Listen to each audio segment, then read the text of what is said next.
You can look, Miss Merton, but don't touch. Miss Merton. Sorry. Drive me around the bench, you will. Oh, she's overexcited. She's a flaming nuisance. Oh, now what's she done? I'm sorry. It's a plate. What was the last thing I said to you?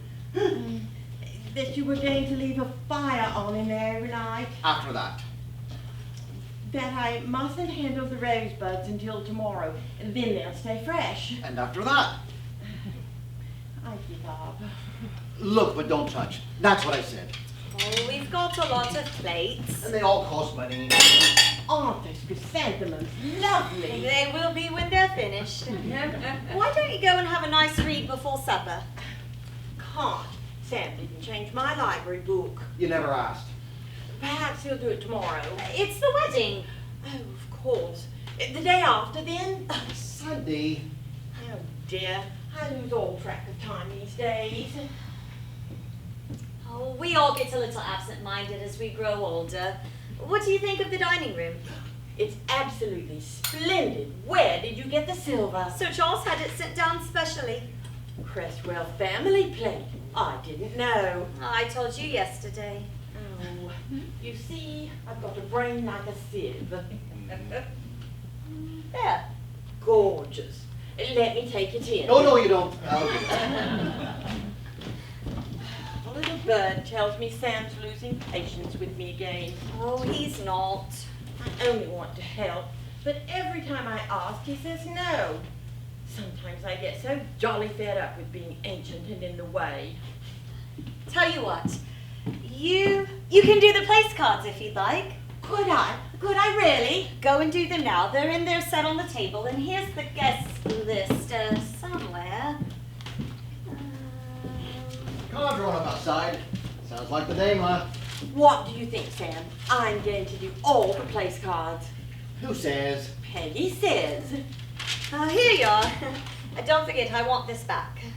Please don't let anyone come in the dining room while I'm doing it.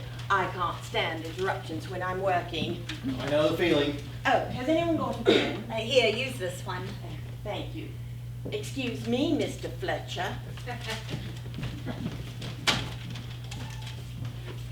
We'll never be able to read them. Oh, anything to keep her quiet. I wanted everything to be perfect. I promised Sir Charles. Oh, and it will be. Don't go on, Sam. I've got too much to do. And what about me? Anybody in? Hello, Sarah. You're here. Look at you.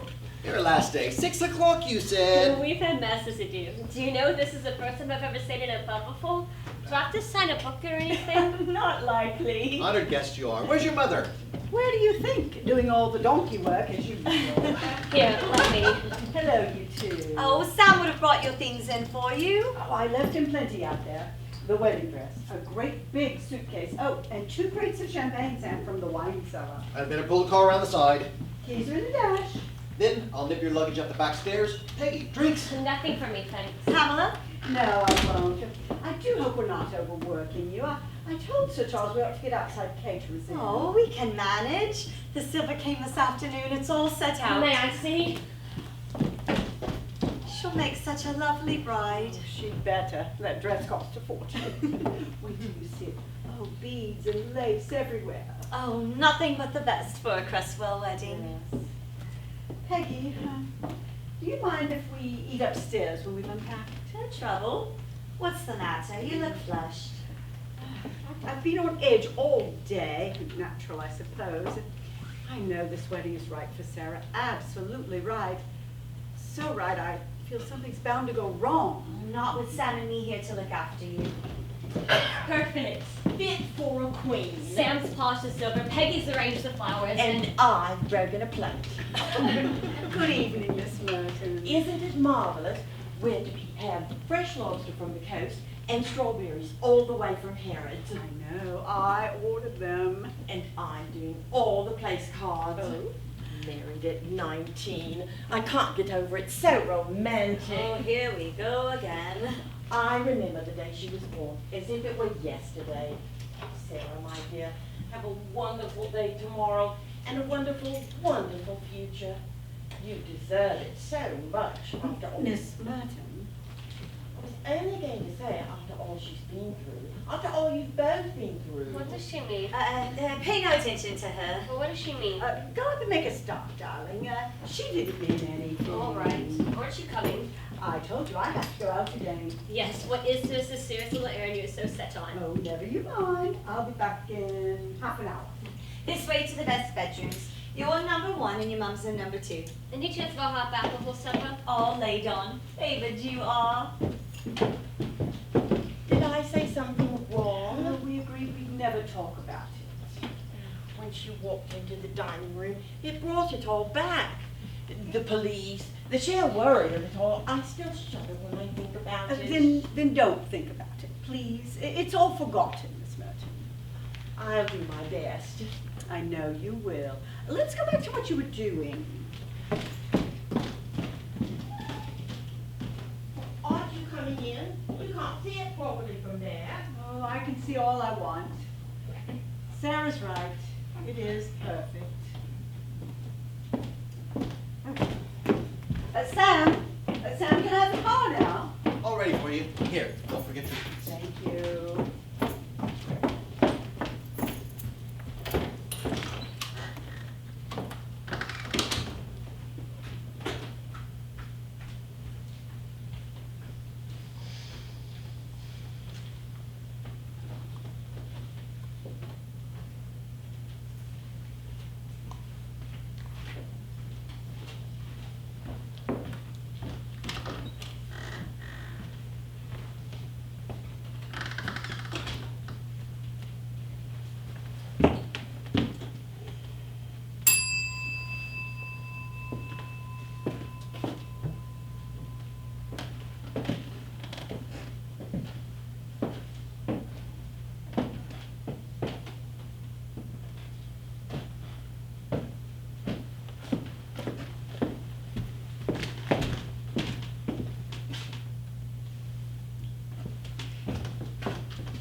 Shop!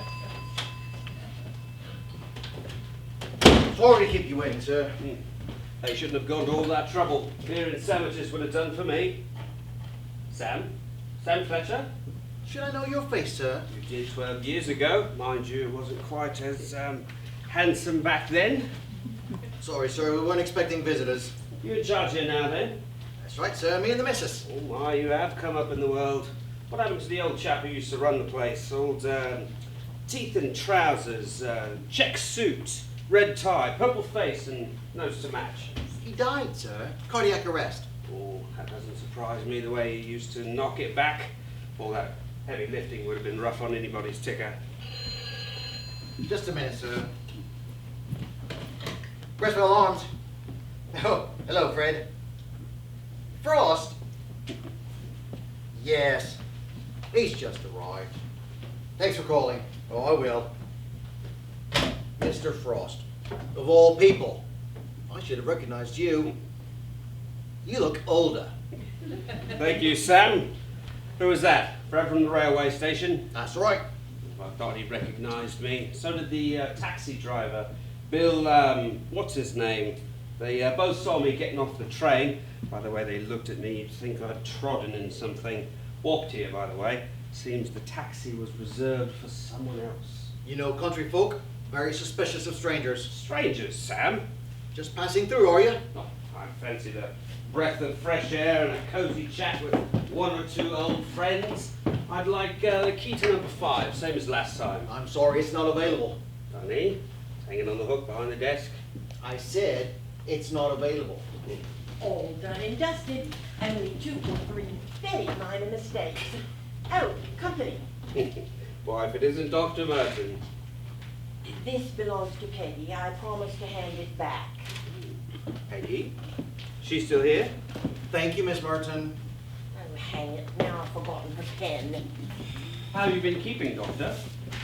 I'd rather you didn't call me that. I've retired from medical practice. You do remember me, don't you?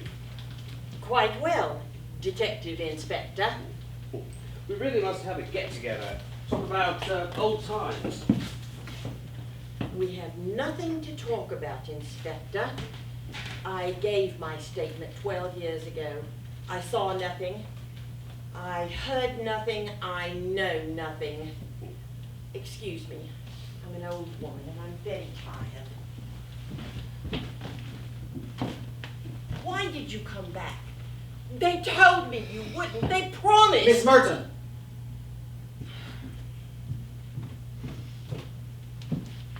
She gets mixed up in her mind. That's why she had to give up doctoring. I understand. If only old doctors would pack it in when they're past it. Yes, sir. Tell me, do they still talk about it in the village? About what? The kidnapping, Sam. That's all over and done with. We've got better things to think about. Wish I had. That poor bloody kid. They couldn't have buried the body. Whoever did it probably still lives here. Mr. Frost. Might be one of your customers. Or old muddle-headed Dr. Merton.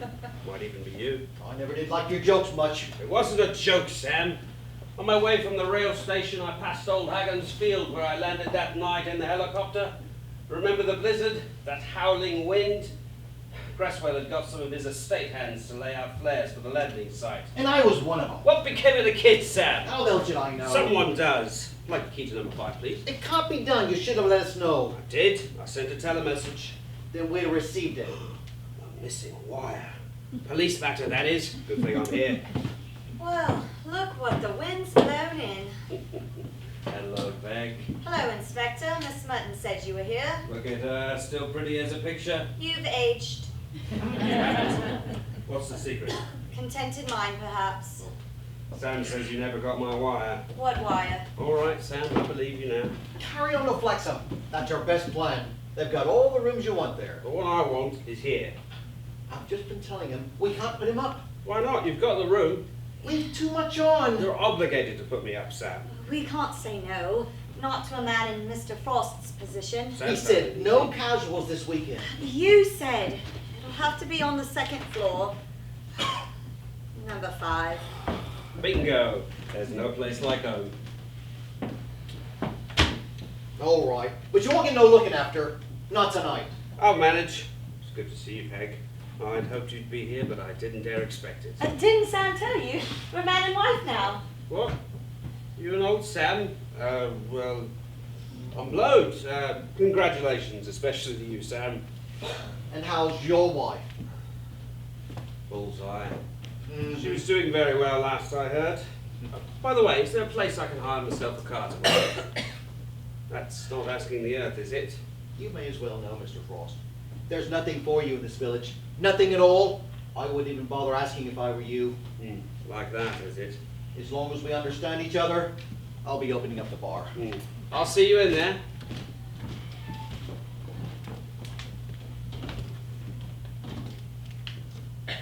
You've got fat as well. Keg bitter. CID man's downfall. That reminds me, I need to put another barrel on. Don't do it just for me. I mean for the wedding reception. Oh, is that the reason for all the high-class tableware? Who's for the high jump? 2 local people. At least that'll keep them off the streets for a week or two. There's nothing wrong with marriage as long as you stick to the rules. I'm not knocking it, but it always seems to happen to the wrong people. How's yours going? Sam's happy. Are you? I take life as it comes and always have. I'll get your key. Why didn't Sam want me to stay in the night? It's a free country, you'll have to ask him that. Doesn't know anything, does he, regarding you and me? Ask him that as well while you're about it. I better not under the circumstances. Sort of difficult to drop that kind of thing in general conversation. If you'd like to stay, I'll get your room ready. Our road. Still looks out over the pond, does it? Across the meadows? It's been done over since you were here last. New curtains, new covers, everything. 5 days and nights I spent at Waverton. That afternoon with you was the only time I ever felt warm. That's all it ever means to you, isn't it?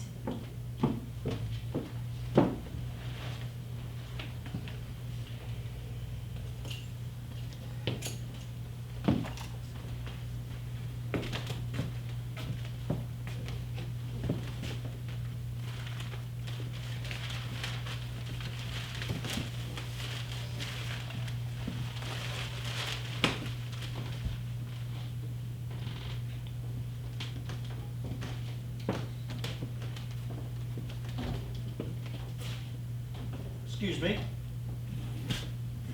Thank you.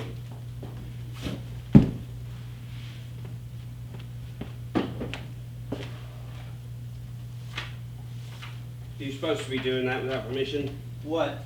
Going through the books. Would that be any of your business? You never know.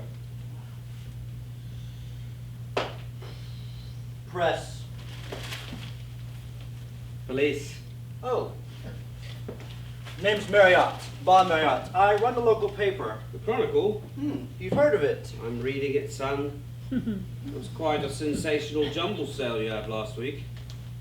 If it's not a rude question, what are you doing here? Reading the paper.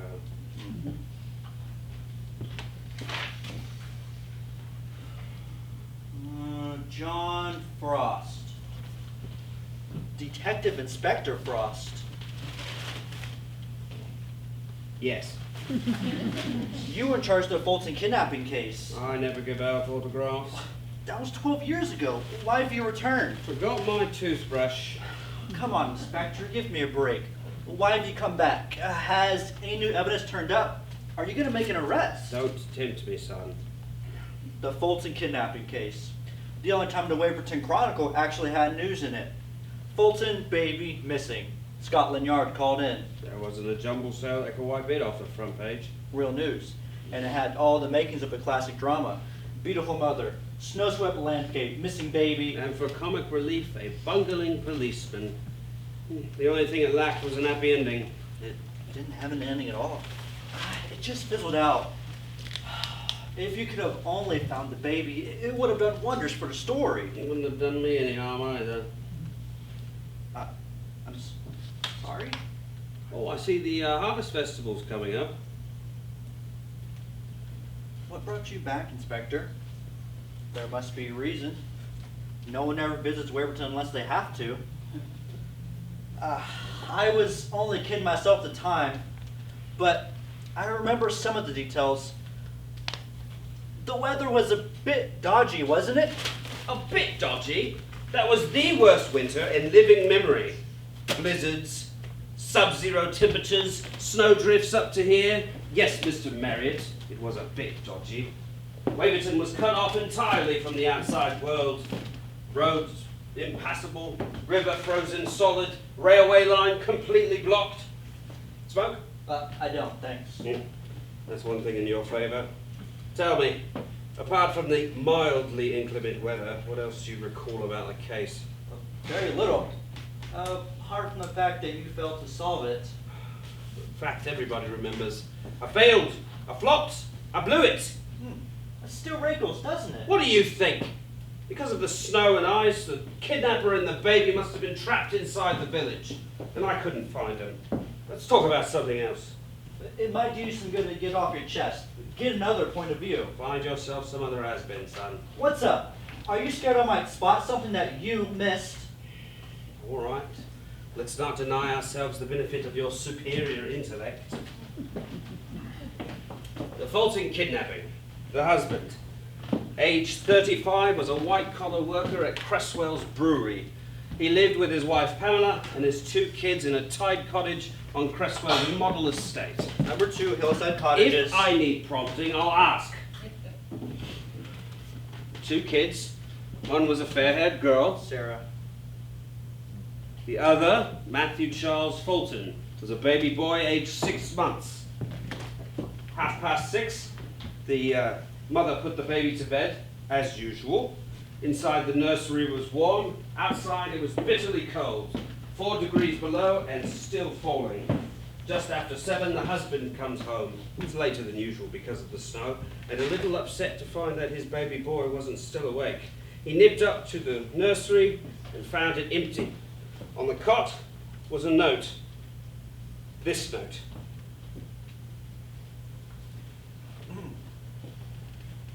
Do what I say or baby dies. Unsigned?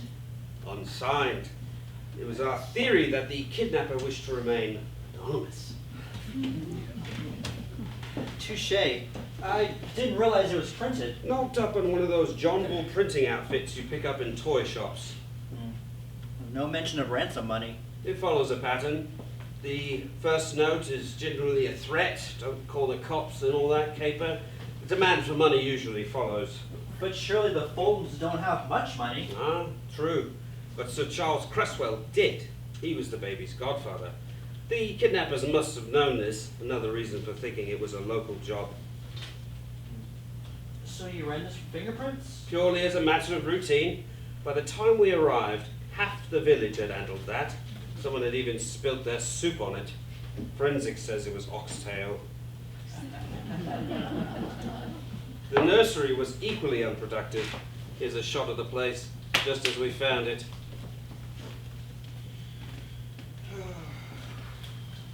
Ah, now then, On to something, are we?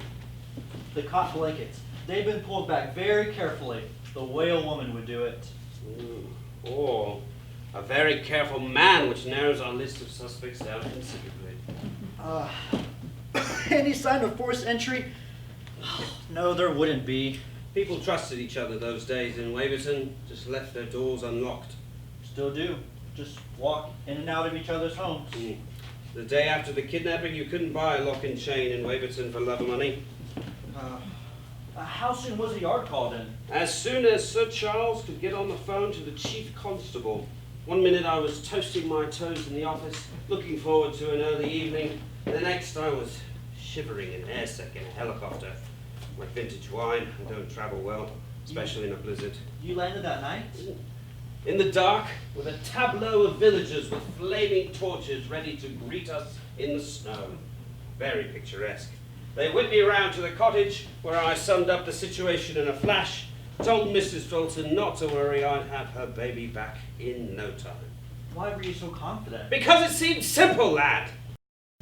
Because of the snow and the ice, no one could get in. No one could get out. All we had to do was wink them out.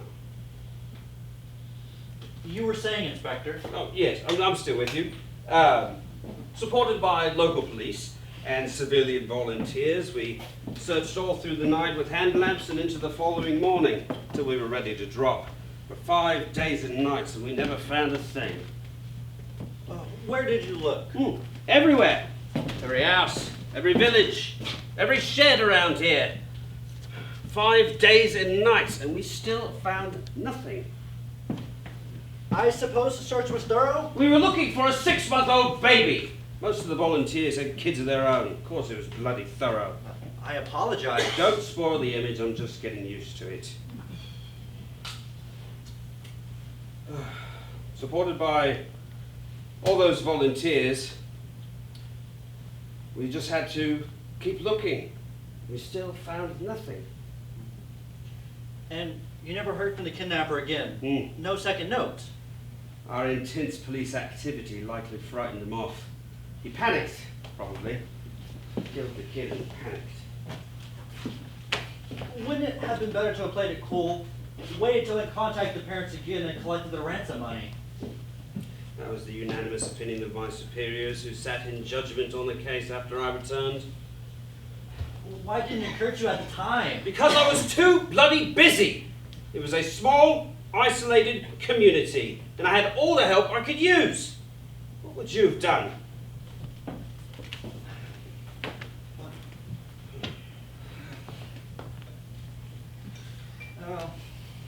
What happened when you reported back?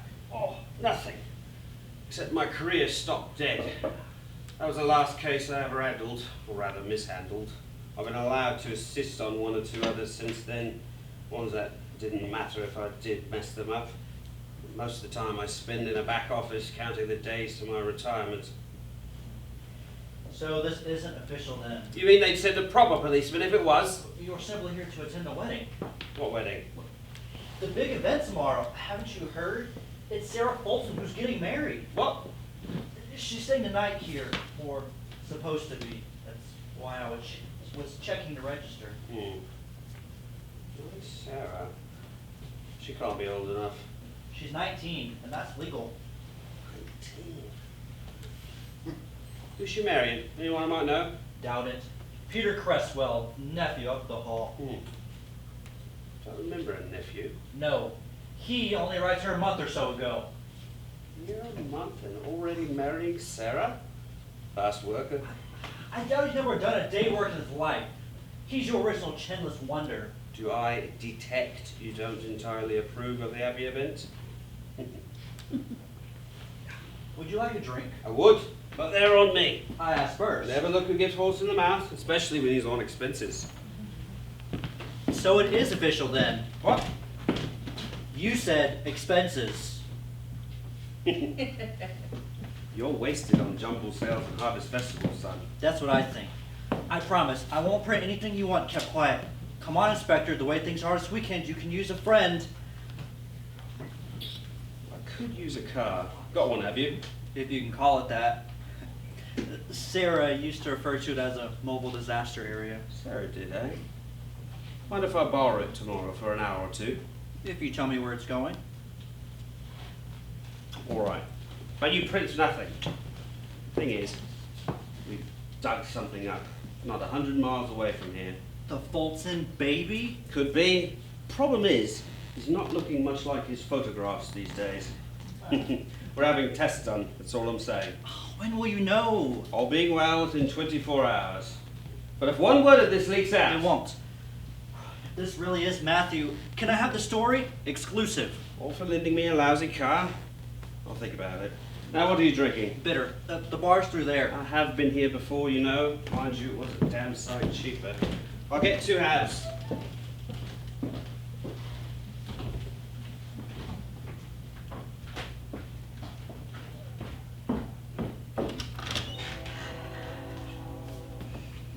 Good evening, Miss Fulton.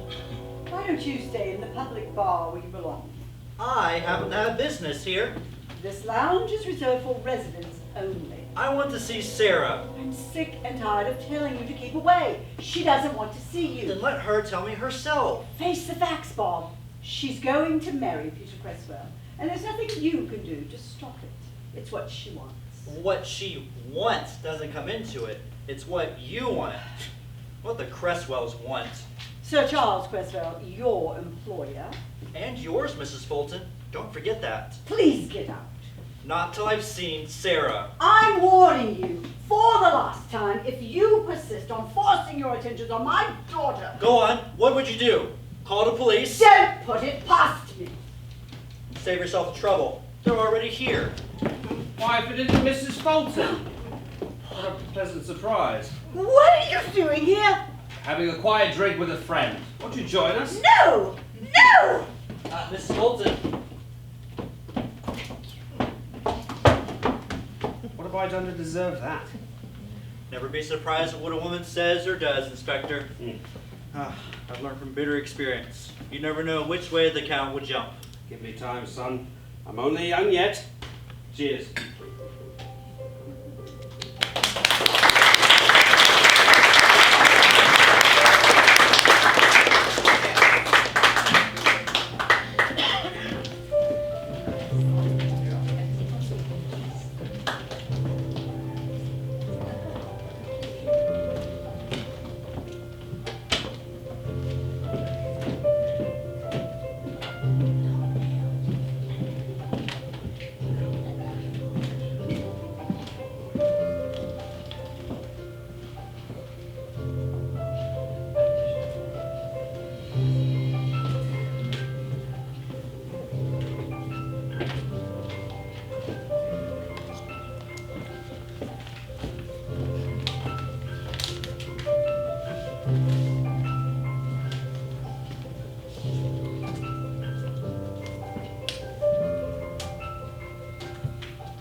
Is that for me, Dr. Merton?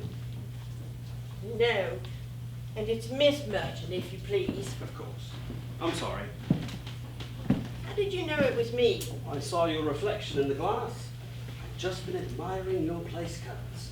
Oh, do you really like them? Absolutely. The highlight of the room. Well, I wouldn't go as far as that. Sam didn't want me to do them, you know. He said no one could read my writing. Oh, rubbish. I can make most of them out easy. Between you, me, and the gatepost, I'm glad there were only 12. And our age, it's so difficult to concentrate.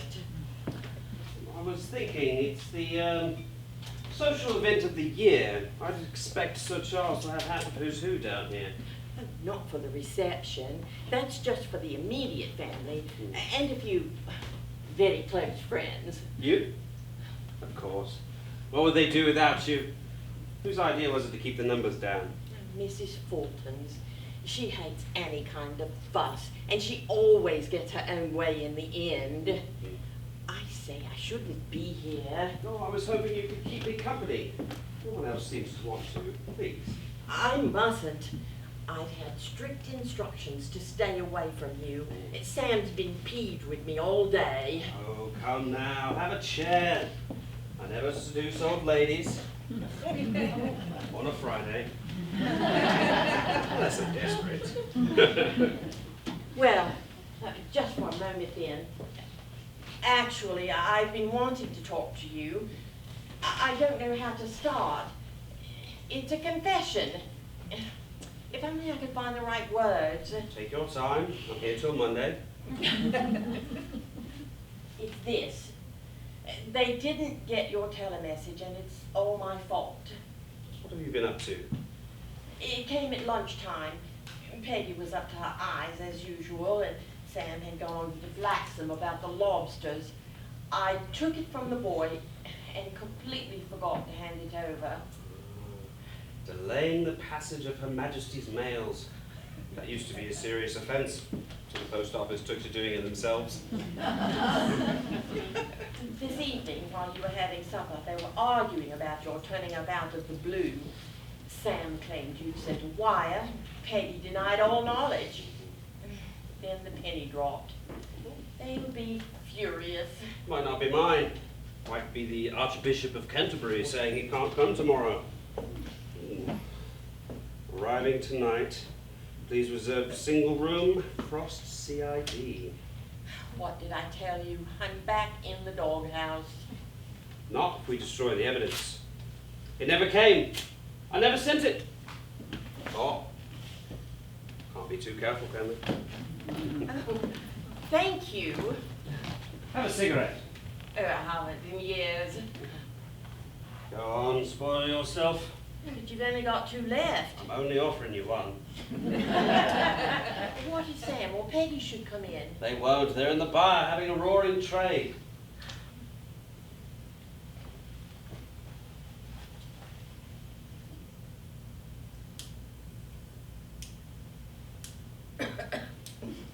Oh, these are quite exotic, aren't they? Yes, I think they're old stock. Well, here we are. Just like old times. Fancy young Sarah getting married. Oh, she's a lovely child. When I think back to that awful affair when I was here last. We don't talk about it. Of course you don't. Very wise. I understand you brought both of them into the world. Sarah and the baby. I must be going. Oh, finish your cigarette. I can't look back on the past, Inspector. It's too painful. We can't wipe out what's happened by not talking about it. No. No, I really must go. You know something, don't you? No! Please, Mrs. Merton, I need your help. The case was never solved. The body was never found. We don't even know for certain that he's dead. Of course he's dead. I saw him, dead as a stone. You saw him? When? When? I don't know. You're getting me confused. How did he die? You were a doctor. Stop badgering me. Were there any marks, blood, bruising? I don't know. I don't remember. You're lying. What's all this noise? Miss Merton, I'm just going. what's the matter? Nothing. Nothing. Leave me be. What game are you playing at? Being a detective. Getting her in that state? She's already had 1 stroke, don't want her going down with another, do we? I didn't know. She got a bit worked up, that's all. Why? Because it just came out between the 2 of us that she saw the Fulton baby dead. And you believed her? More for you. She's wandering, can't you see? Sam wants her put in a home. If it weren't for Sir Charles, that's where she'd be. What's he got to do with it? You don't think she pays her own way, do you? Not on a pension like she's got. So Charles pays for her? Why? That's the sort of man he is. Kindness itself. Walks on water, does he, when he feels like it? Don't be disrespectful. Never did me any favours. Didn't even ask me up for a cup of tea when I was here last. And I don't blame him, after the sort of man you are. While we're on the subject, why didn't you tell me it was Sarah Fulton who was getting married? Didn't I say? 2 local people, that's all you said. I didn't think about it. I didn't think you wanted reminding of old setbacks. Don't I? I seem to be reminding everyone all evening. So I've noticed. What do you hope to gain out of it? Satisfaction. I want to get something out of my gullet that's been stuck there for 12 years. I want to solve this case before I leave the force. When will that be? Not long now, Peg. This time next month I'll be a free man. I'm retiring. My colleagues have even had a whip round to buy me a gold watch. Mind you, they're not handing it over till I actually go. Guess I've changed my mind. Go on, make jokes of it like everything else. Don't I? That's all you cared about once being a policeman. Oh yes. I'm going to miss it. It's like somebody misses a rotten tooth after it's been yanked out. What will you do with yourself? Haven't decided yet. Maybe I'll find a picture postcard village just like this one. Settle down and grow old disgracefully. What will your wife say to that, I wonder? She wouldn't care. No one would. As long as I kept up the payments. So you're still separated then? Very. But it never got round to a divorce? There's no point. She didn't want one. Besides, I'm too long in the tooth to start again. Yes, I suppose you are. Thank you and good night. That was your cue to say, good Lord, you don't look a day over 50. Any woman would be proud to have you. Wouldn't be true, would it? No, Peg. It wouldn't be true. Besides, seeing as all the good stuff was snapped up while my back was turned. Sam will be meeting me in the bar. To hell with Sam. He wanted to send me packing tonight. You let me stay. Why? Aren't you ever satisfied? Asking direct questions. That's what I'm paid for. Was it like me? Wondered if there was anything left? Anything at all? There's nothing. Once upon a time there was. There was me, but you never came back. You think I didn't want to? I've never wanted anything so much in all my life. Besides, I'm here now. Children, was it? Children growing up? We never had any. She found out being a copper's right arm was all the responsibility she could handle. Mind you, she found out after we got married. It's an old story in the force. And she up and left just before I to Waverton. So you found me. You were single then, remember? I was available. Consolation. That's all I told myself it was for 10 years. Then when I could still see your face as clear as crystal, I started calling myself a liar. No woman waits forever, Jack. Fact remains. You found me a room. God help me. The same room. Get your hands off me. I mean it. They make me feel shabby. Do you hate the memory of it so much you can't even talk about it? I'll put a warm fire in your room. I'll make you a good hot breakfast. That's what I'm paid for. Oh, Peggy, could you spare a moment? Yes, of course. Feeling better, Mrs. Fulton? Oh, yes, better now, thank you. I'm sorry if I seemed rude to you earlier on. I hadn't eaten properly, and what with that and all the last-minute arrangements. Don't give it a thought.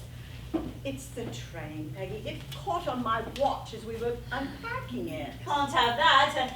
Tearing the gown, tearing the wedding, so they say. Yes, could you mend it for us? Certainly, as soon as I get a chance. I'd rather you did it now. Certainly, Miss Fulton. Meanwhile, I'd like a confidential word with you, Mr. Frost. I'll take my sewing box around the back stairs, so you're not disturbed. Thank you, Peggy.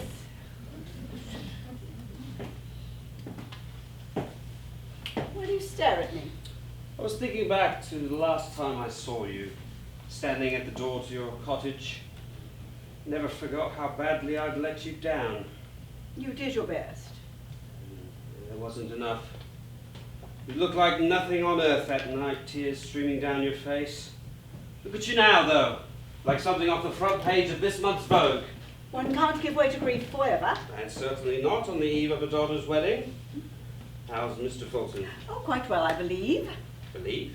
Isn't he with you? No, I'm afraid not. He works in South America now. Oh, for Cresswell? For Sir Charles Cresswell, yes. He has substantial business interests there, and Richard is a chief executive. That is quite a step up from district sales supervisor. He was always out to better himself. Does him credit, I suppose. Rising through the ranks on his own merits. He'll be back for the ceremony, surely, though. He was invited, but I doubt if he'll get here. Pressure of business. You never went out there with him? I wasn't asked. Our marriage was over long before you left. Oh, I'm sorry to hear that. Don't be. It's better for all concerned. We keep telling ourselves that, don't we? The ones who get left behind. Still staying up at the cottage, are you? No, I live at the hall these days. I work for Sir Charles myself, you see. Oh, lucky Sir Charles. But why are you staying here tonight? Don't you know the old superstition?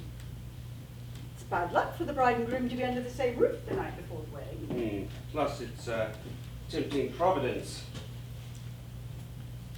I understand they'll be staying at the hall after the wedding. At least that's what they were saying in the bar. Yes.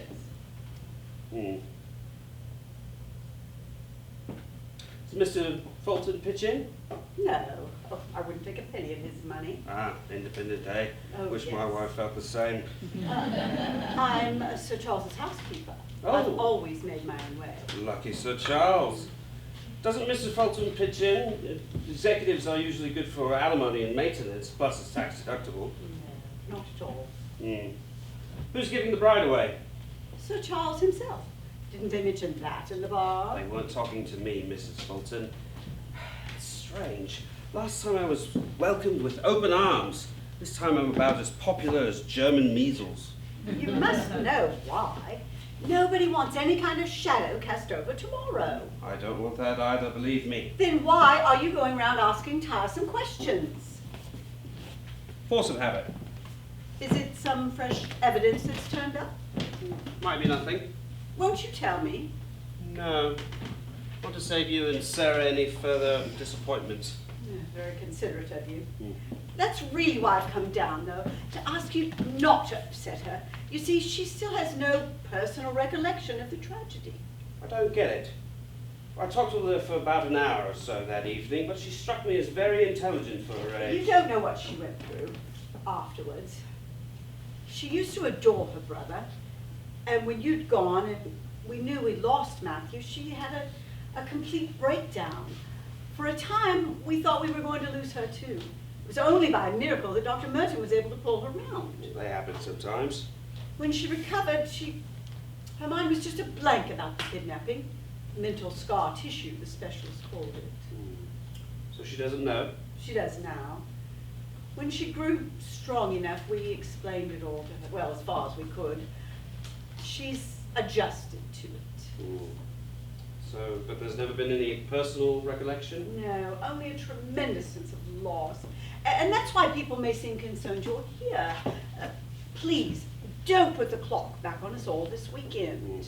I'll do my best, but I've got to get at the truth. I don't want to know the truth. You don't want to know who killed your child?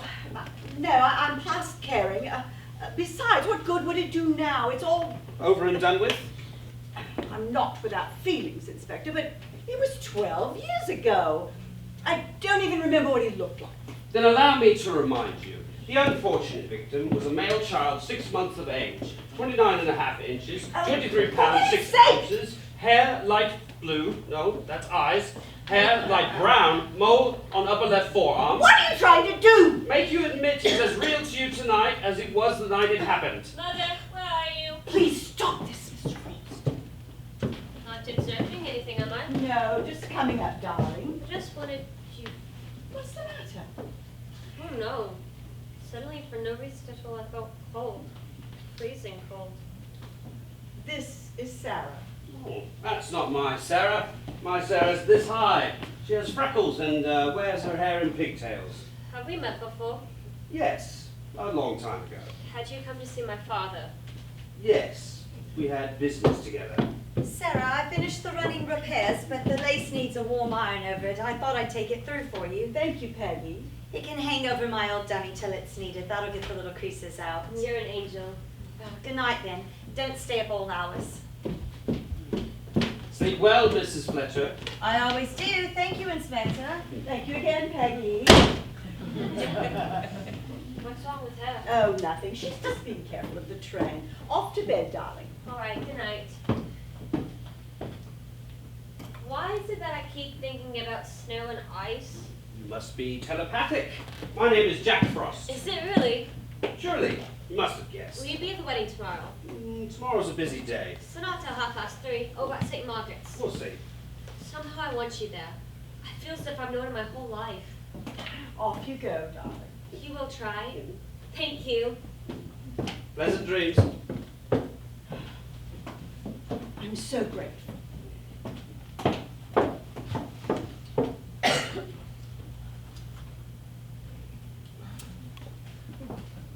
Sod it.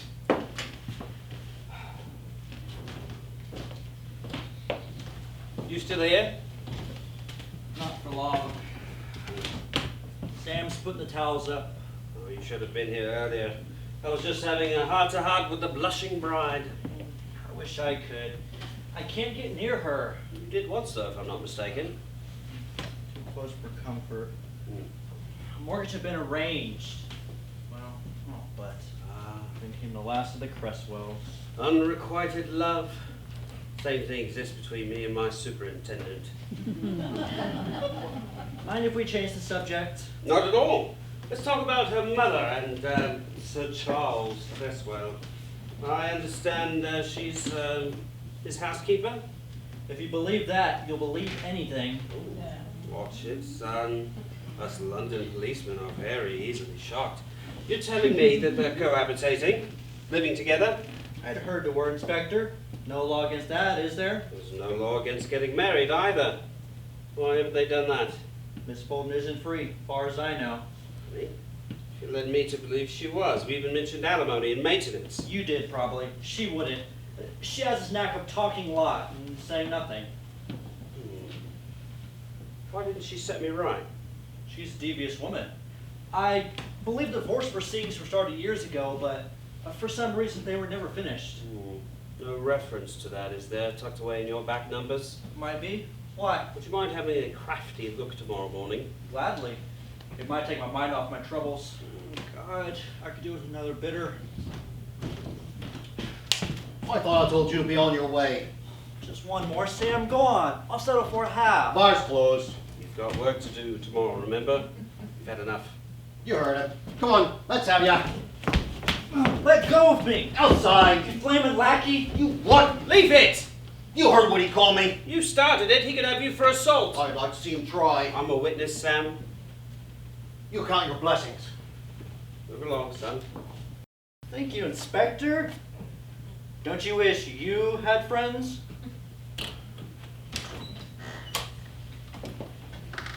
Never took you for a punch-up merchant, Sam. And he's sorting out that one. And whose lackey are you? Sir Charles's? And you keep your questions to yourself. What's got into you? We used to get on like a house on fire.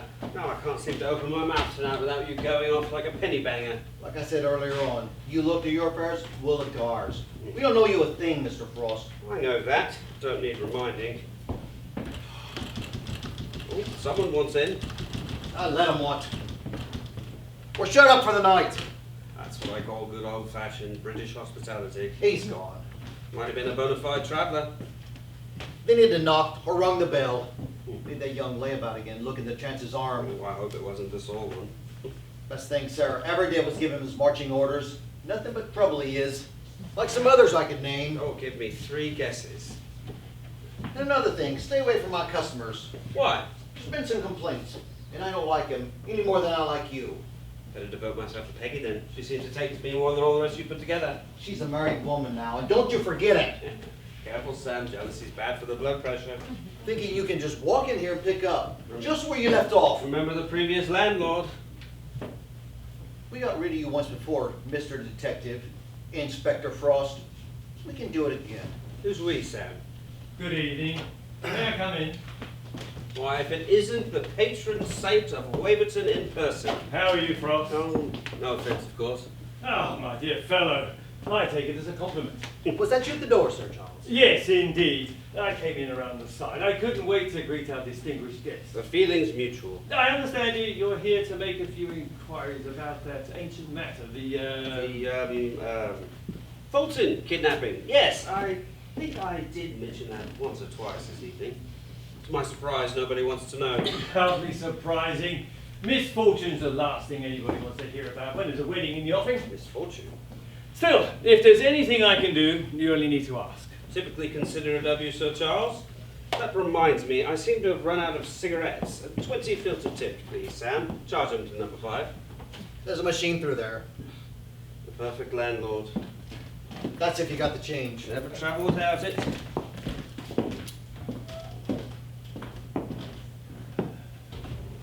I'm sorry about all this, sir. So you damn well ought to be. It's all down to Peggy. I'd have never let him stop here. You probably made it too obvious. She's got more sense. But I tried to tell her. Well, I want him out of here first thing in the morning. He will be. Mark my words. Tell him the room's already booked. Anything. On second thoughts, let Peggy do it. She knows how to handle him. Every time I think of him and her together, Frost, I hate his guts. Hate him all you want, but don't let it show. It's dangerous. Oh, and another. There's something else. Miss Merton. Oh. She's been talking to him, I gather. You can leave her to me, sir. I will, but treat her gently. Hope I'm not keeping anybody up. Will you be wanting anything else tonight, sir? Yes, Sam, but I don't think Peggy will let me have it. You! We mustn't delay you, Sam. Well, why don't you go and take care of the champagne? Sir? It's still standing upright. The crates are upright in the kitchen and in far too strong a light for a first-class wine. I'll see to it right away, sir. You haven't changed, Inspector? Thank you. Everyone keeps saying how decrepit I look. I mean your manner. You deliberately provoked him. Sam's got a very low boiling point. And he's very attached to his wife. I don't blame him. I would be. Cigarette? Thank you. I carry my own. Oh. Monogram day. Those didn't come out of any public house machine. A little shop I know in the Haymarket. You'll notice that Waverton hasn't changed much either. Can't agree with you there. Lots of things have changed. Drastically. Such as? All people, places, attitudes. Sam, for instance. He was a humble gardener last time I called. Oh, my estate. He had the next door cottage to the Fulton. Now he's a full-blown licensee, along with Peggy. Yes, a wonderful couple. They deserve advancement. And then there's Dr. Merton. Miss Merton, as she prefers to be called now. I gathered that. Yes, he's rather a sad case, I'm afraid. Well, that all depends on how you approach her. We had a jolly reunion a few minutes ago. Oh, I'm glad to hear it. She's rather a sad case, really. Doesn't get much attention paid, and now she lives in a fantasy world. Meaning I should disregard anything she's told me? Oh, most certainly. Why? What did she tell you? Oh, I've disregarded it. I understand you pay for all her board and lodging? At the least one can do after a long service to the community. She needs personal care. Like Mrs. Fulton. It's awfully kind of you to give her a place up at the hall after her husband went abroad. And then there's Sarah. Sarah? In a way, she's going under your wing as well. My nephew's wing. Yes. So recently I didn't even know he existed. Oh, he's out tonight on a stag party. Why don't you come along tomorrow? Then you can get to know him properly at the champagne buffet. Sorry, tomorrow's a busy day. Needed up in Flaxen. Something important? I shan't know till I've been. Look here, you can confide in me. You're here to open the case again, aren't you? No, sir. Well, that's a relief. We never found a body. Case was never closed. I forgot that we had to reckon with your sense of humour. Rather unorthodox, isn't it? Funny peculiar, my superintendent calls it. Then again, he has nothing to compare it with. Well, if you're not going to open up, I can only assume that your fresh evidence doesn't amount to much. But How? then I knew that already. How? Well, for a start, you're not here under any kind of official backing. Who told you that? I didn't need telling. No car, no detective sergeant. You always hunt in pairs officially. Not when we're short-staffed. Besides, I usually get stuck with the beginners and they cramp my style. Just to confirm, I had a word with our chief constable. Fancy you going to all that trouble? I had to be in touch about the security arrangements. For the wedding, of course? And what else? He wasn't even aware that Scotland Yard had requested permission to return. I'm faster than the paperwork. It'll follow. You don't sound too convinced. And you know we should have been informed. Still, now that you are here, I'd very much like to know why. Sorry, Sir Charles. Some information can't be made public, not even to influential friends of the Chief Constable. Be reasonable. Now, we're a quiet, peaceable community here. We don't welcome any kind of disturbance. With all due respect, in this quiet, peaceable community, a child was kidnapped and quite possibly put to death. 12 years ago. Sometimes, you know, it's better for the common good to let the guilty go unpunished. We'd rather you drop the case. I'm sorry, that isn't up to me. I think it is, since you're here under your own steam. Well, I never said And that- come to think of it, it may be to your own personal advantage. Really? How? Well, I understand your retirement's looming up very shortly. Good news does travel fast. Got anything lined up? Not yet. Just looking around. Apart from finding out where the Social Security office is, I haven't even started. Good. Beg your pardon? Well, you know this little local business of mine, the brewery. I've even sampled its products. It just so happens we're looking for a new head of security, ex-police, preferably single. You're not married, are you? Yes and no. Mostly no. Well, it's not essential. I envisage someone about your age, mature, experienced, tactful. Wearing a navy blue suit. I'm serious. Someone who knows how and when to keep his mouth shut. The prospects, excellent. Salary? Negotiable. What do you say? These cigarettes are terrible. I understand why you get yours from the Haymarket. Oh, come on, Frost. I like your spirit. Quick answer, do you accept? Will you ask me again once this inquiry's over? That may be too late. Story of my life. Someone! What's going on? Someone come quick! What is it? Miss Merton, her door's locked from the inside and I can't get an answer. Where, Peggy? Show me. What's all the commotion? Evidently, Miss Merton's in some kind of trouble. Police, open this door! Get an ambulance, on the double! You better let me. What the devil have you done now? Ambulance, please. Immediately.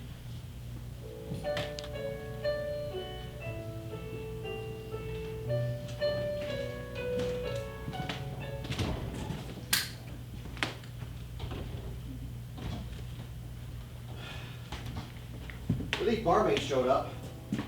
They're having coffee. You want some? No, thank you. Dining room looks a treat. Napkins all done up. Glassware, sparkling fit to bust. Oh, and your mother. She's promised to see to the bouquet herself, now that Miss Burton's gone. When you say that, you make it sound as if... There's very little hope, Sarah. I know. I'm in law school again. No change. They won't even let me see her. Mustn't dwell on it. I'm just trying not to think about it. How's really touched you has it sound? It's what she'd have wanted. Can't tell us, can she? My orders are carry on as planned.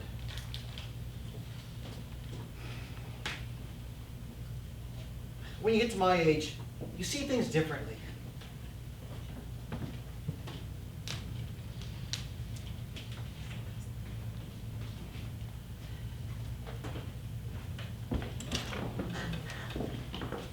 Don't go, Sarah. What do you want? news about Miss Merton? I've only just heard. She's in a coma. Don't think she'll recover. What the heck made her do it? They're saying in the village that she took an overdose? That's right. I suppose it was an accident, but she was a doctor. Nobody knows, or if they do, nobody's telling me. I'm being treated like a backwards child. Love. I'm sorry. Will it affect the wedding? That's going ahead. Because Sir Charles says so? Oh, we've argued all of this out. Why'd you let them go on running your life? Be yourself for once. Do what you want. I'm doing what I want. I'm marrying Peter. It won't work, Sarah. It's all been too quick. 2 months ago, no one had even heard of Things him. can change your life. Don't you know that? I'm finding out. Rob. It was always you and me together. You never looked at anybody else before. He may have all the money in the world, but he is not right for you. Everyone else thinks we'll have a marvelous future. Everyone else being your precious mother, she's ruined her own life, but don't let her ruin yours as well. I do wonder why we can't talk anymore. I love you, Sarah. I don't want to lose you. I believe you still love me, or would do, given half a chance. It's hopeless. No, my car is outside. We could both be miles away within the hour. My daughter isn't going anywhere with you. Mummy. Will you leave now, or shall I call Sam? I'd like Sarah's answer first. Peter. Has to be.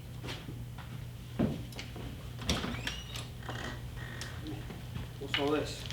Nothing that concerns you, Inspector. Confrontation? Or is Bob offering to be best man?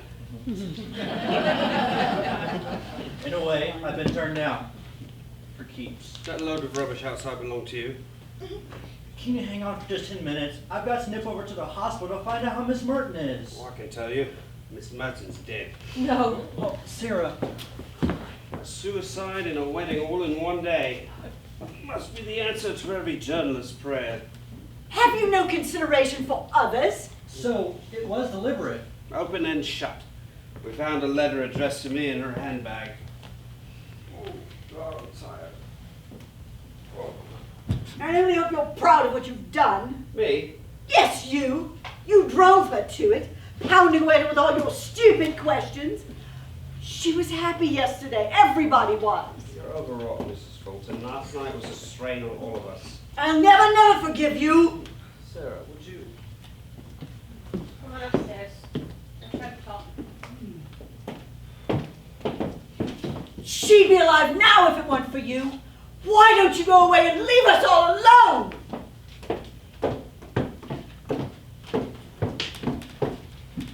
Smoked so much, got a tongue like a rat-tailed file. Did you intimidate the old girl? I questioned her, surely. I may have got a bit uptight, but then again, she was withholding evidence. About what? Hold on to your hat, son. She told me she saw the Fulton baby dead. Good God. There might have been more, and I was working on it when we were rudely interrupted. Can you tell me what she said in the note? Oh, it said, I'm heartbroken. I can only hope this makes up for all that I've done. All blotted and smudged it was, just like her place cards. Can I take the car now? Treat it like your own. No, no. I'll take good care of it. Morning, Mr. Frost. Morning, Sam. Yeah. Hello, that's my case. Correct. It's like a showdown, son. I prefer to have mine in private. I was waiting to show you how yours work. I'll use my world-famous intuition. See you. I'll be at the office.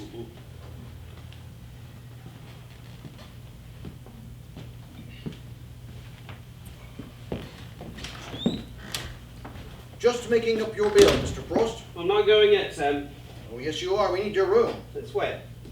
Yesterday it was vacant, but not today. A prior booking. So if you'll settle up and leave, we'll be obliged. We don't mind taking a check. On their side now, are you? I don't know what you mean. We need the room. We don't want any more trouble. Here's your bill. Let me get this straight.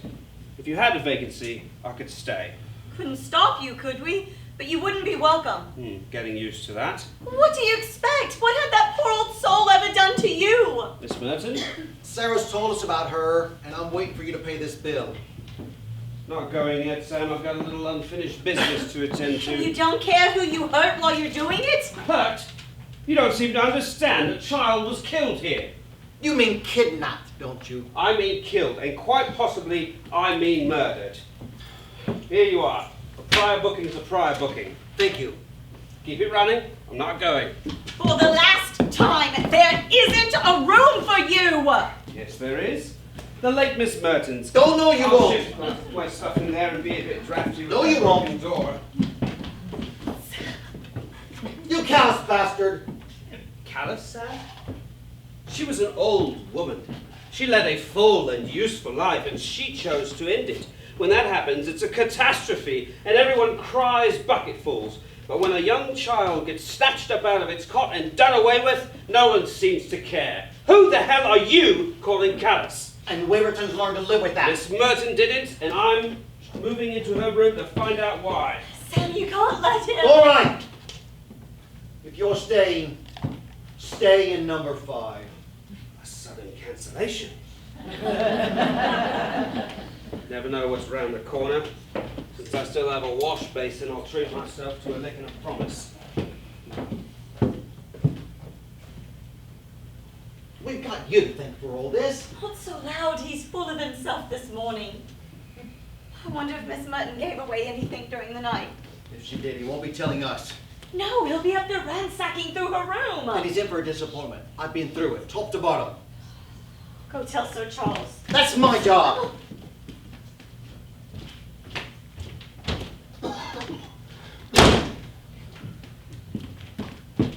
Sarah, I can't listen to any more of this. Mother, please. There's far too much waiting to be done. There's nothing. I'm not going on with it. For the 100th time. I mean it.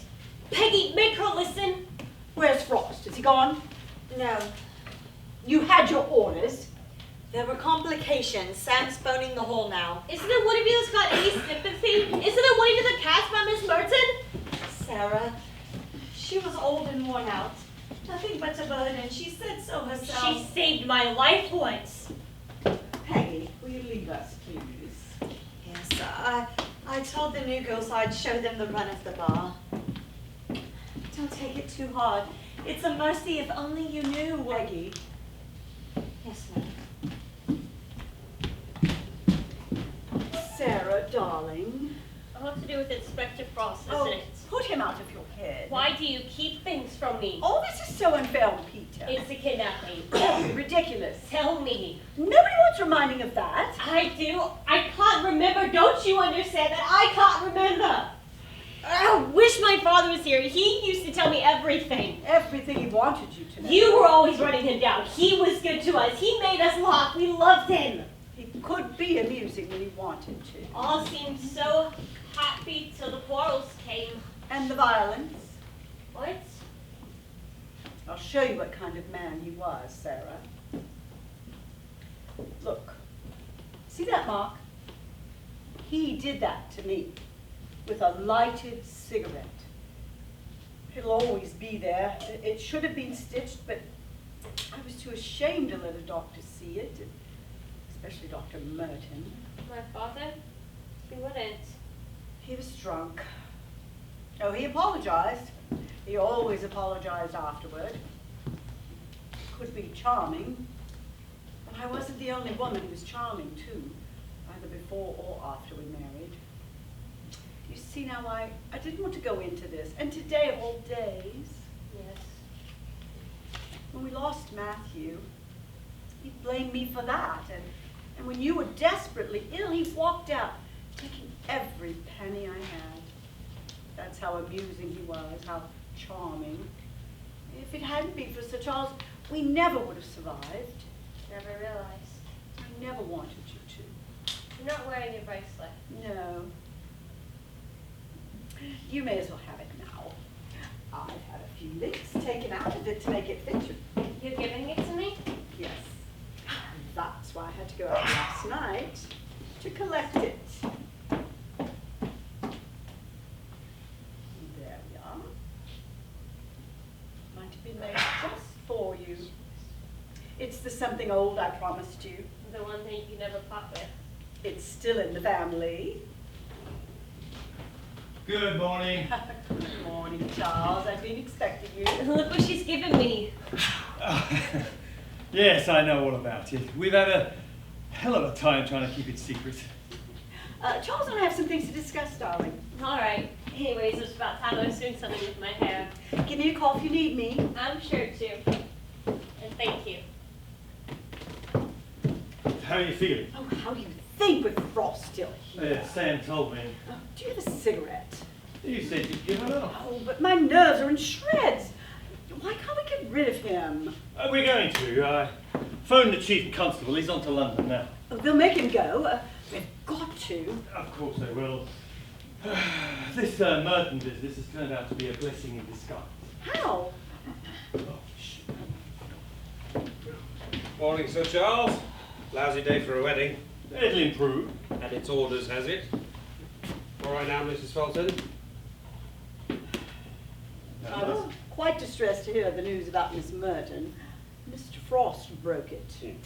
You knew, of course, already, Sir Charles. The matron phoned me earlier. Goes without saying. You had a long night there, I gather. Oh, like your beer, it was flat, stale, and unrewarding. 9 wasted hours on a hardback chair listening to an old woman's ravings. So, she was conscious part of the time? Delirious. The only thing she came out with that made any sense, she kept repeating over and over again. What was it? I'll tell you when I get back. Look here, Frost. I'm tired of your cheap insults and endless evasions. Last night I was a model of tact, humour and discretion, if I recall. I think I speak for the whole of Waverton when we say we'd be glad to see the back of you. I know that, but I'd like to know is why. I'll tell you why. 12 years ago, you bungled what should have been a perfectly straightforward investigation. It's down on record that your precipitate and ham-fisted treatment probably contributed to the death of a child. Now you come barging in here again with no explanation, set this village in uproar, radically interfere with my nephew's wedding, and then go on to bully a poor defenceless lady into taking her own life. That's a pretty serious accusation. It's justified. Now, if you insist on making a public nuisance of yourself, I think you owe it to us to explain why you're doing it. In front of present company? Mrs. Fulton was the child's mother. She has every decent human right to know. Well, why not? Last time round, we didn't have a body. This time, we've got one. A body? The mortal remains of a young child we believe to be your son, Mrs. Fulton. Are you certain? All we had so far is a skull, a tiny skull. Where? We're having tests done up in Flaxham. I'm on my way to see the Home Office pathologist, and it'll tell us not only how he died, but who he is. If bones are all you've got, how is that possible? Well, you'd be surprised at what forensics can do with computers and electron microscopes nowadays. And they'll be able to tell positively about Matthew, If it is Matthew, how he came to. if the death was violent, most likely we'll know. Now look what you've done, damn you! Only because you dragged it out of me, Sir Charles. Please, Inspector, I beg of you. Even if it is my son, please don't go on with this. Can't he be allowed to rest in peace? I'm afraid not. It's the law. Where did you say you found him? I didn't. But he's not on your land, if that's any consolation. The post has come. Good morning, Sir Charles. Hello, Peggy. There's more telegrams. Just need sorting out. Good thing I've seen you, Peg. I shan't be in for lunch. There's no meals today, not even bar snacks. Oh, good thing you've told me. I'll gorge myself in Flaxham then.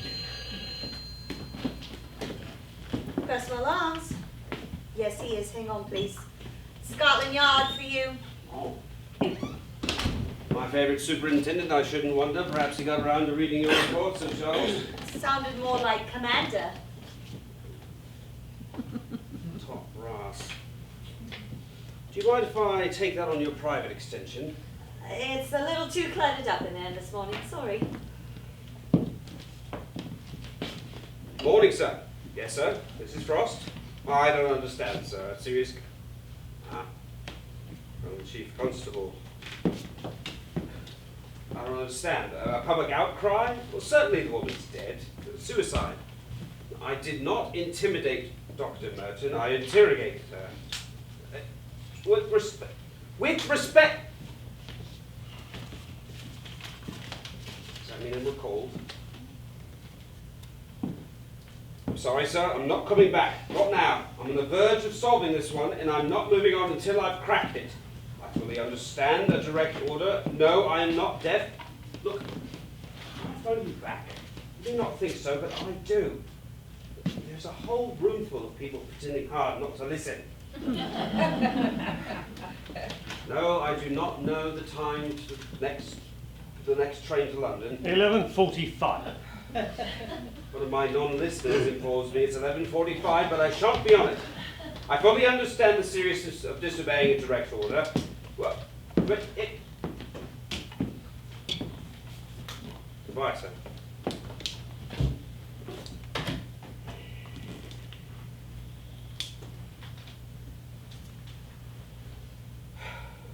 Wrong number.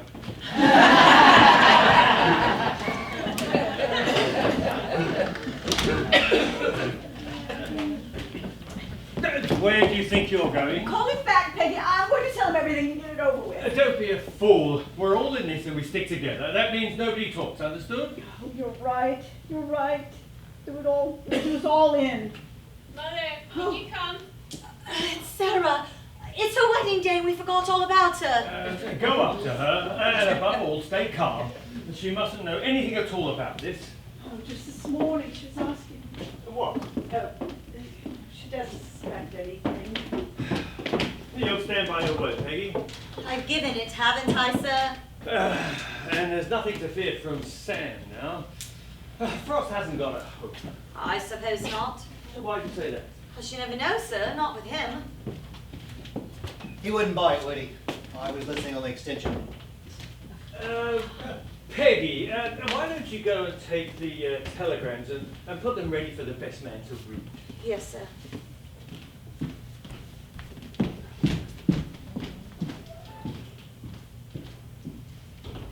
I watched him drive off in young Marriott's car. Oh, that's something else we need to look into.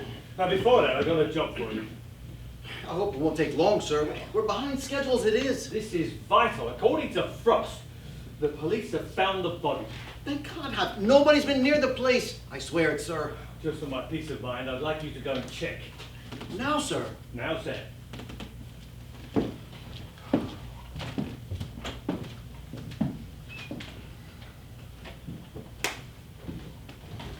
Want anything else, Sir Charles? No, thank you, Peggy. I'll go hold the strawberries then. Oh, by the way, since Miss Merton's no longer with us, I've invited someone else to the reception. Have you, sir? The chief constable. Before he comes, you might do something about that awful place setting, the car. Yes, sir.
Looking for someone?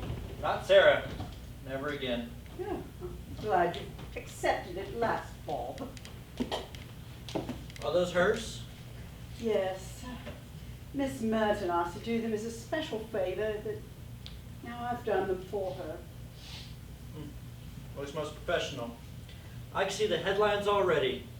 Waverton's Bride of the Year. Love at first sight. Bridegroom's bank balance. I was wrong, wasn't I? Thinking you'd come to your senses. That doesn't happen overnight. Can't we at least try and be friends? I've been talking to Sir Charles about you. That's nice. He's got great plans for you, Bob. Really? You've done wonders for the Chronicle, but there really isn't much of a future there, is there? He's got quite a pull on Fleet Street, you know.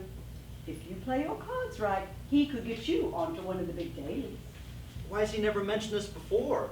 You've been too useful here, but now he's thinking of closing the paper down. But that's news to me as well. I must be the worst editor the Waverton Chronicle ever had. Oh, it's been losing money for ages. He's only kept it open this long out of consideration for his employees. Don't you mean lackeys? We're trying to help you. When I get to Fleet Street, Miss Fulton, if I get to Fleet Street, I would like it to be through my own efforts. Which may never happen. Grow up, Bob. You don't want to finish up a loser like Inspector Frost. Don't call him that. Why not? It's what he is. He used to be brilliant once. I looked at some of his old cases. He was superb once. He's a failure now. Sir Charles offered him something else, and he turned the offer down. He's going back to nothing, discredited and disgraced. Not if he solves this case. He doesn't stand a chance. He's on the wrong track completely. I didn't realize how much you disliked him. Oh, I don't. No, I feel sorry for him. He tries so hard, and it just gets him nowhere. One of the first things he said to me was, "Go find yourself another has-been, son." If you don't take our advice, you may not have thought to look. Will you tell Sir Charles I'm considering his offer? Shall I thank him for you? It wouldn't do any harm. Sarah's fretting about her flowers, Miss Fulton. Oh, just coming up. The old girl couldn't have done them up like that. Oh, she could have, and better. God bless her. And what are you after? I'm waiting for somebody. Do it outside. This isn't a public It's place. okay, Sam. He can stay. Happy now, landlord? Behave yourself, or you'll get what's coming to you. Sam, that's the man I'm looking for. Double scotch, no ice, no soda. I'm busy. And get one for yourself. Thanks for the buggy ride. Did it get you anywhere? Just lax me back. I doubt my spinal column will ever be the same. I mean, did you have a good morning? No, son, I had a rotten, lousy, stinking morning, and seeing as it followed a rotten, lousy, stinking night is only right and proper. What's my case doing there? Sam brought it down. It's up and down those stairs like a flaming yo-yo. Sam! Am I jumping to conclusions, or is somebody trying to get rid of me? Sorry, Inspector, Sam's changing. Can only be for the better. That is my case. Yes, I know. You're not staying, surely. As it so happens, no, I'm not. But I would like some say in the whereabouts of my own personal belongings. Now, if I promise faithfully to leave this godforsaken village, will somebody please get me a sandwich and a double scotch? As Sandwich, long please. as we know you're going, you can have them both in 2 minutes. Doesn't take much, does it? Bring a modicum of joy to other people's lives. I take it Flaxen let you down? In a word, yes. You've had your car, Inspector. When do I get my exclusive? You don't waste time, do you? Not when people have a train to catch. What we started out with was a skull. A baby's skull. Age at time of death, less than a year. Matthew was 6 months. Strangely, I haven't noted that somewhere. Which is why I was all cock-a-hoop this morning till I talked with the pathologist. Ugh, stank of formaldehyde. Nevertheless, he was able to assure me that the odds against it being Matthew Charles Fulton were astronomical. Why? In layman's language, young Matthew's been missing 12 years. This poor chap's been dead for 300. You're joking. Only wish I was. They dug him up during excavations for the new Flaxen bypass. We dug deeper this morning. Sometimes you can go a whole day without tripping over a single skeleton. This morning we found 16. Might have been more, but I got tired of counting. What the devil is it? A plague pit, a mass grave. Harmless by all accounts. But knowing my luck, I'll probably caught the Black Death. So keep your distance. Oh, what a shambles. How are you going to take it? Oh, I phoned my superintendent on the spot. At least he had the decency to cover the mouthpiece while he laughed his bloody head off. I'm to be on the next train to London. 4:30. Otherwise, they'll send an escort. Furthermore, I'm to report with my warrant card tomorrow morning. On the Sabbath? Apparently, he can't hold his water over the weekend. Here you are, Inspector. 1 large scotch and 1 fresh ham sandwich on the house. On the what? To your very good health, sir.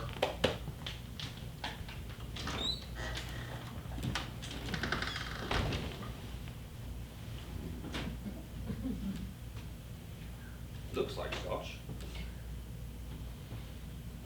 Oh, it smells like scotch. It is scotch. Well, it might be strychnine. Down the hatch. All right for some. What's come over those two? The festive spirits must be, weddings are like Christmas, peace on earth, goodwill to all. Why aren't you at the church? Coming up to the crunch, isn't it? I'm giving it a miss. You can still catch it before your 4:30. Be my guest. Oh, I don't think I'd better. Couldn't face it. Lost interest. I've had Waverton good and proper.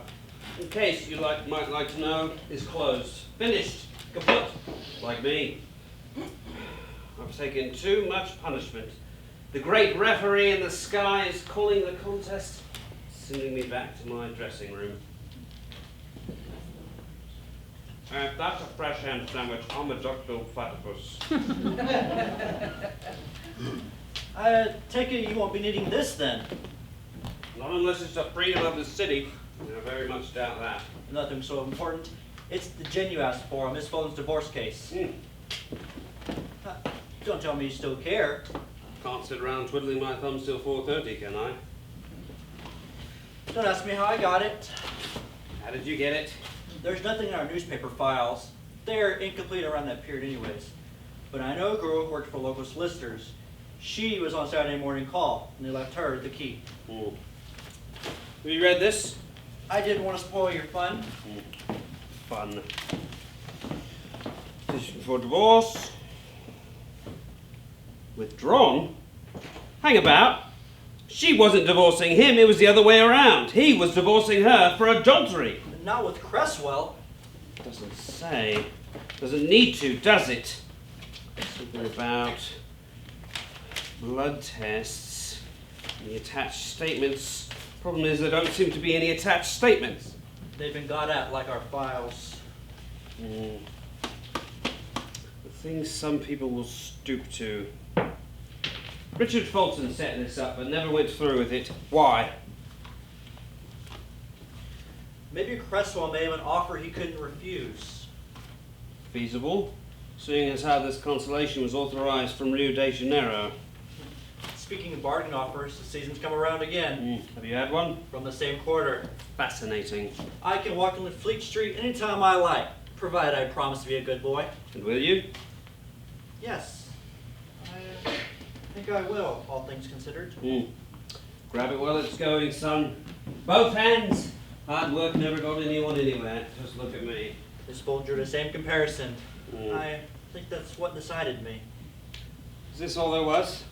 Under Fulton, yes. Cresswell has his own solicitors in St. James. He would have. Who incidentally has taken over all Miss Fulton's affairs. Ancient history now. There's a doornail. Get your dolly bird to stick that back in cold storage. That seems to be that.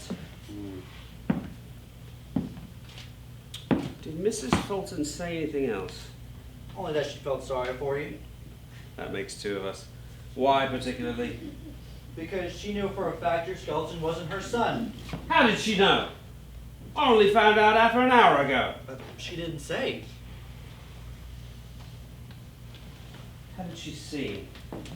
Quite relaxed. Relieved almost. Yet this morning, before I left for Flaxham, she was worried sick. They all were. Jumpy, every one of them. Because they thought I'd stumbled onto something. Now all of a sudden she's relaxed. And all of a sudden Peggy and Sam are doing me favors. I wish I knew what you were talking about. Let's hope someone sees fit to give this a decent burial. You were saying, Inspector. I was thinking, lad. That's why the air's gone all electric. They thought I'd stumbled on Matthew's grave. Think. If you buried something and I said I dug it up, what's the first thing you'd do? Go back and check. Exactly. That's exactly what they did. They went, they checked, they found everything in order. Therefore, they must have thought I was bluffing or completely on the wrong track. Miss Fulton's very words. Therefore, she knows the right one. Who better? Now they're all as busy as lavatory flies this morning. But someone must have gotten there and checked. So it must be nearby. But where the hell is it? Ancient history said, finish, you said kaput. Why isn't Cresswell married Mrs. Fulton? Because she's still married to Mr. Fulton? Why hasn't she divorced him? What? They've been separated for ages. Nowadays, that makes it a formality. She wants Cresswell. They're mad about each other. So why hasn't she cut loose? I'll tell you. Because that swine of a husband has promised that if she ever tries it on, he'll blow the whole gaff about Matthew. Which is... Your Fleet Street material, use your loaf! Damn it, blast Scotland Yard! I know who killed Matthew Fulton, but they'll never let me prove it. Meredith, where the devil have you been? The photographers are here. You were supposed to meet them. I'm sorry. In the future, keep your mind on what you're paid for. Fleet Street, remember? I got caught up. Excuse me.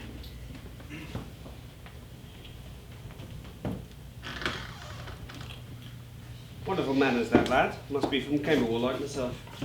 Your train leaves at 4:30, I believe.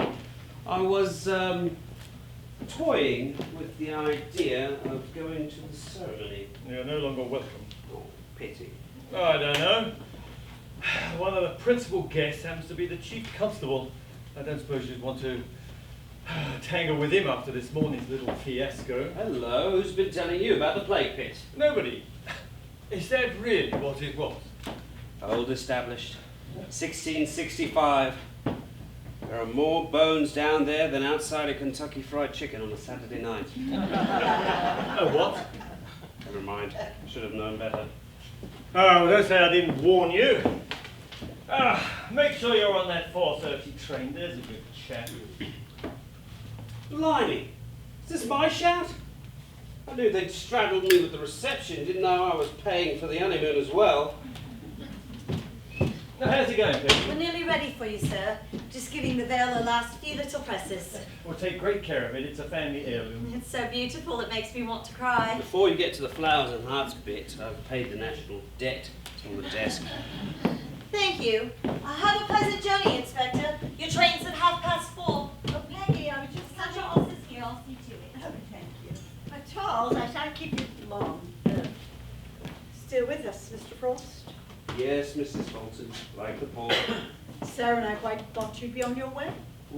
No, my train doesn't leave until, what was it? 4:30. Thank you. How was Flaxham? A dead loss. Sorry to hear it. What of your fresh evidence? I found it very much on the turn. To put your mind at rest, it wasn't Matthew's body that we found. That's, still about somewhere. If only I knew where. I suppose you'd care to enlighten me. Either of you? We've had enough of your tasteless humour, Frost. Inspector Frost! It's not much of a title, and I doubt I'll have it after tomorrow, but while I do, it's damn well going to be used. Go back where you came from. This is neither the time nor the place. If you want me on that train, this is the only time. The only place.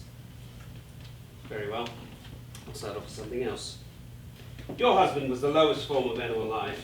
I saw him that night, drinking himself into a stupor, cursing everything and everyone. He was still drunk 5 days later when I left. You've had every reason to divorce him, but you never did. Why?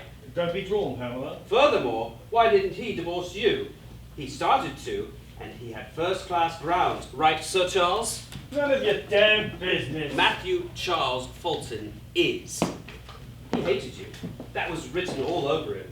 He knew you wanted to marry into the nobility, but he made up his mind that you were never going to. What's more is he menaced you that if you ever tried to reverse the action... Leave it, Frost. I can't leave it. Otherwise it would never leave me. I've been accused of harrowing a woman to death. She may have been old, she may have been half crazed, but by God, she took her time about dying. She fought it every step of the way, and every step of the way she kept repeating one thing. Would you like to hear what that is, Mrs. Fulton? No. I think you should, because it told me beyond a shadow of a doubt who killed your baby. Charles, he knows. Go upstairs.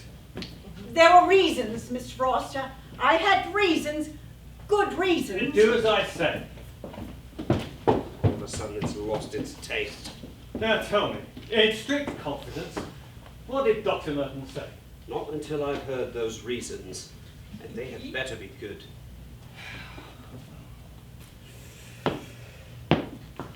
As you know, we're in love with one another, deeply in love.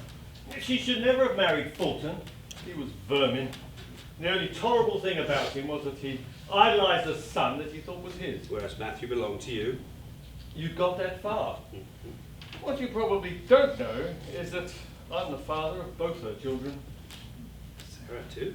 I gave Pamela the family she always longed for, something her so-called husband was incapable of. That's why he was trying to prove himself with all those other women.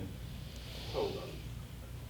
Brothers and sisters have I none, but Cresswell's illegitimate daughter is marrying Cresswell's brother's son? That wouldn't be incest, would it? They're first cousins, it's perfectly legal. And besides, none of this must come out. It'll have to, at the trial. There isn't going to be any trial, Frost. Try and stop me. Inspector! Oh, been reinstated, have I? Listen to me. No, too late. I suppose I should respect you for looking after another man's wife for so long, but I'm going up there to lay on a charge of murder. It wasn't murder, it was an accident. She didn't know what she was doing. She knew all right. So how could she? Good God, man, she wasn't even 8 years old when it happened. She thought like a child, acted like a child. Sarah? You mean you've been blaming Pamela? Not anymore. Now you've set me right. Let's have the rest of it.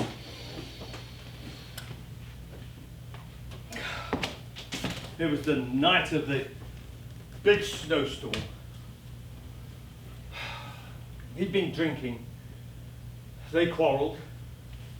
Awful things were said. Finally, he said he was leaving home. Where was the girl? In the next room. She must have heard. He meant the world to her, and she couldn't let him do it. So she went up to the nursery, took the baby from its cot. They killed it. No. She hid it. She must have reasoned that he wouldn't leave without his son. So she took Matthew to the garden shed, away from the house, and left him covered with sacks. Inside, they were raging on. Fulton had more and more to drink. It finished with him knocking his wife to the ground. He said that he was leaving that minute and taking Matthew with him. Then he flung himself up the stairs, and we all know what he found. No one thought to check the cottage or the garden? They were taken in completely by the nose. Fulton got straight on to the police. Who found the body? Sam, next door. He was fixing up his shutters when he noticed footprints leading to and from the shed. He wasn't sure, so he jumped the fence and went for a better look. Even then, if he hadn't have moved the sacks to put them on the shelf, Matthew wasn't crying. he was already dead. Exposure.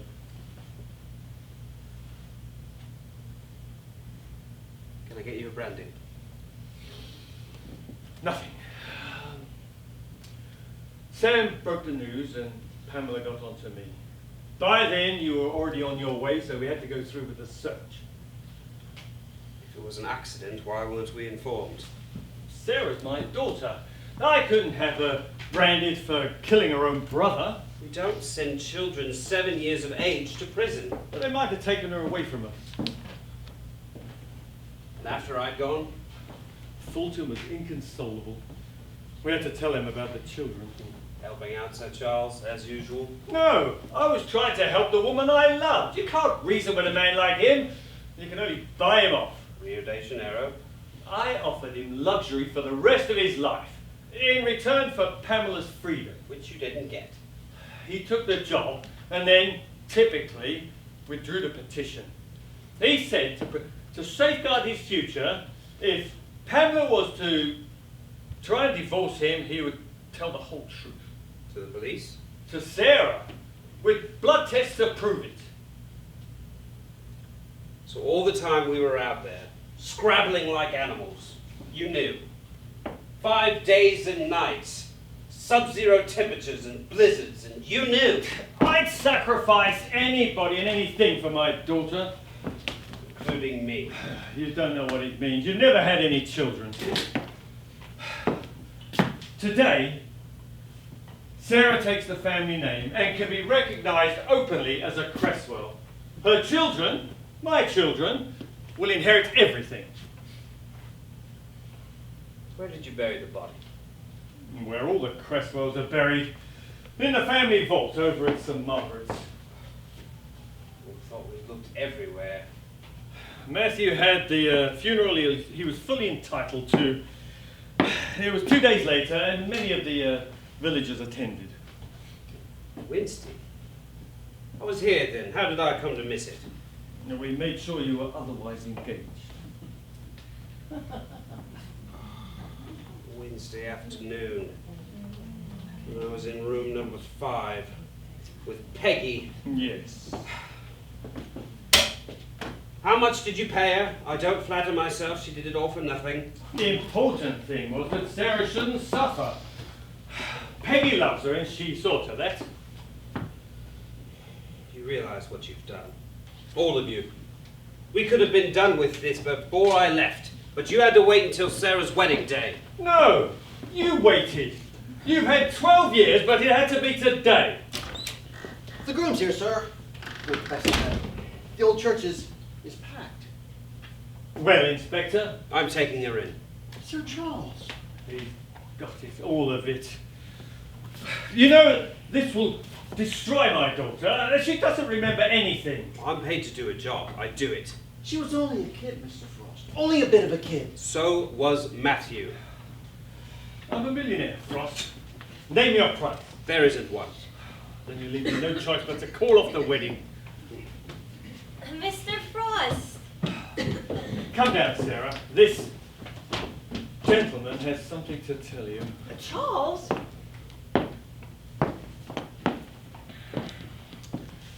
Let her go, my darling. We have to. I'm so glad you're still here. You will come, won't you?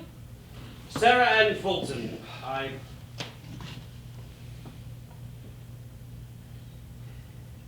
Never mind. What I was going to say doesn't seem awfully that important anymore. I'd like to hear it. No. I will say this, though. I'm grateful to Sir Charles for allowing me to wish you all the happiness you deserve. Does this mean you won't be coming? Sorry. They want me back where I belong. May I take her now? She's all yours.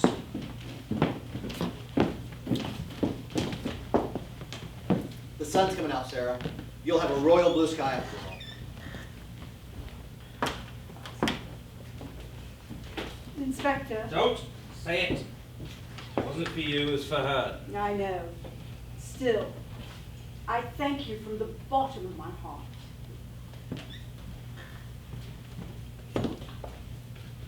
Don't forget to lock up, Peg.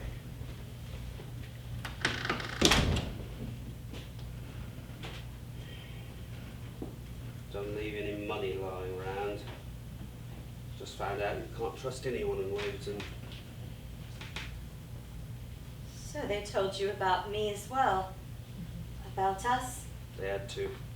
I'm sorry. Oh well. No hard feelings, eh? Never. Would you like a receipt for this? No. No thanks. Not one for souvenirs. In fact, I've got one here I'm about to get rid of. Does it have to do with you and me? In a way. Do what I say or baby dies.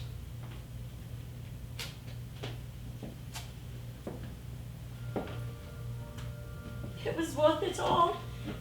Isn't she the loveliest bride you ever saw? Beautiful. Never take her for a murderess, would you? It was an accident. Sam promised me faithfully. That poor thing died of the cold. Were you there? Was anyone there? Sarah was always jealous of him, I'll admit. Jealous? But she... Do you know what Miss Merton said all through the night while she was dying? She hated him. Hated him. Hated the baby. She was talking about the mother. Talking about Sarah. She wouldn't hurt a fly. If Miss Merton told you there were marks on him, you should... What of it? She didn't strangle him! That was all in the old lady's mind! It's an old saying among coppers. Look. You know. I looked at Sarah just now. And I know she killed him. She knows it too. If you believed that, you wouldn't be letting her go. I'm not. Young Peter's the end of the line. Either she's marrying him today to give back a life she stole, or to make sure the Cresswells end here for good. Which is it? I won't be here to find out, Peg. You will. Either way, she's giving herself a life sentence. Mind how you go?